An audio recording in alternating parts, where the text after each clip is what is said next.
di dia. Dagana na oy. Kabulan to, sa pagkabulan na. Oo. Pagkabulan. Pila mas nakabulan mong itlog? 5 months. 5 months. Pag Mayo imong bahog, na yung mga 3 months, dahil man ay naklase ni, Pinas man ni. Kasi bahog ni mga nakol. Pigs og kwan, with germ.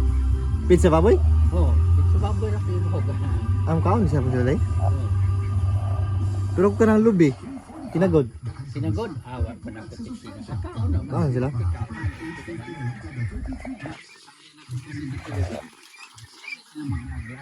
Dire sila mag Oo. nabogan ang sabi. Ha? Yun nabogan. Oh, muna. Ito imnanan ng tubig. Sini sila nang yapon magawa sila diri sila. Diyan sila magsalong. Oh, diri sila sa salong.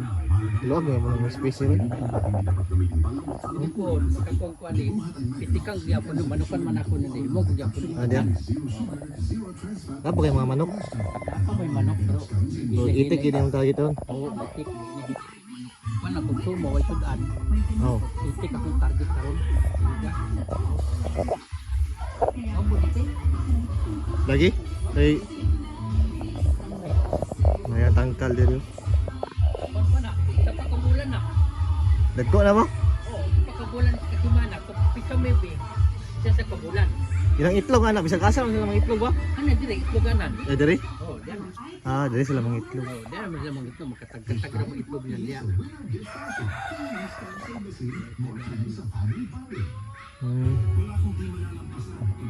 Sada po do. Adi. Muli ni mong problemahon ko kung kadto kag bukid. Niyo.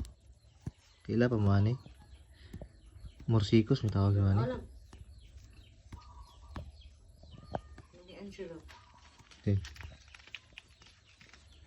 Wala pala yung sa kuwan ay admitin. Karon pa. Sa blagan. Lambi-lambing pa rin isa eh. Kita may langgoy kung ang iri maglambing-lambing sa imo. Ano na meaning ana daw? Sa blagan. Ano wala maka-grocery na? Ang pasweldo. Insert na rin